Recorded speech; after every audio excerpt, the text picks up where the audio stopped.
महाराष्ट्रामध्ये गोंधळ पाहायला मिळाला। चौथा आठवडा आहे, शेवटचा आठवडा आहे अधिवेशनाचा। आज खरं तर कार्यसूचीमध्ये होतं वन नेशन वन इलेक्शन मांडलं जाईल, पण अचानकपणे लोकसभा सचिवालयानं तो मुद्दाच काढून टाकलाय। आज मांडलं जाणार नाही विधेयक। नाही, हे सोपं नाही आहे। हे विधेयक मांडणं, चर्चेला आणणं इतकं सोपं नाही आहे। बहुमत जरी असलं तरी संविधाना इतकाच हा एक महत्त्वाचा मुद्दा आहे। चला, थँक्यू व्हेरी मच। सर, परभणीमध्ये ज्या घटना घडत आहेत, काल ज्या पद्धतीने संतोष सूर्यवंशी नावाच्या एका व्यक्तीचा पोलीस कोठडीमध्ये मृत्यू झाला, कसं बघताय या घटनेकडे? पोलिसांच्या कारवाईवरती प्रश्नचिन्ह उपस्थित केलं? सोमनाथ सूर्यवंशी असं त्या भीमसैनिकाचं नाव आहे। न्यायालयीन कोठडीमध्ये असताना त्याचा मृत्यू झाला। त्याचा जो लढाई होती ती चुकीची का मार्ग चुकीचा जरी असला तरी परभणीच्या चौकामध्ये संविधानाच्या पुस्तकावर जो हल्ला झाला त्याच्यामुळे संविधान वाचवण्यासाठी त्यानं तिथे संघर्ष केला। पोलिसांनी त्याला अटक केली, त्यानंतर त्याचा मृत्यू झाला। याची जबाबदारी देवेंद्र फडणवीस याची, गृहमंत्री म्हणून स्वतःला गृहमंत्री समजतात।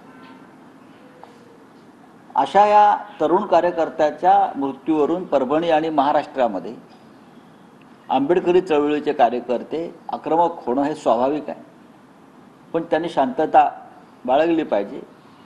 महाराष्ट्रात जे सरकार आलेलं आहे ते सरकार का आलं? संविधान विरोधी, आणि त्याच्यामुळे संविधान रक्षकांचे बळी का जात आहे याचा विचार पुन्हा एकदा आंबेडकरी जनतेनं करण्याची वेळ आलेली आहे। बोले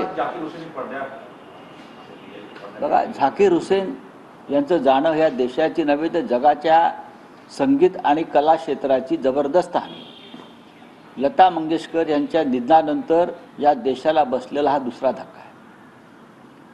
उस्तादजींचा चेहरा ही घराघरात आणि मनामनात पोचलेला चेहरा होता।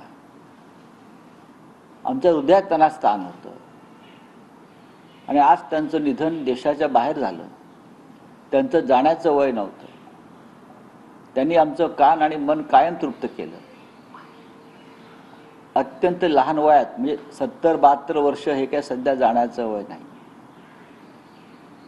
दुर्दैवी आणि दुःखद घटना आहे, आणि देश शोकमग्न आहे। आधी तुमची रिंगटोन 30 असते, आपल्याची रिंगटोन आम्ही अनेकदा ऐकली। आपण पाहिलं असेल की आम्ही सगळे त्यांचे भक्त आहोत। झाकीरजींचा मी अगदी माझ्या फार फार फार त्यांचे वडील, ते त्यांचे एक भाऊ आहेत तौफिक म्हणून, हे संपूर्ण कुटुंबानं या देशाच्या कला क्षेत्रात महान कामगिरी बजावलेली आहे, आणि त्यांचं योगदानच मोठं आहे। आणि ते सगळ्यांना आपले वाटत होते, आपल्या जसं लता दीदी वाटत होत्या तसे झाकीरभाई वाटत होते। सर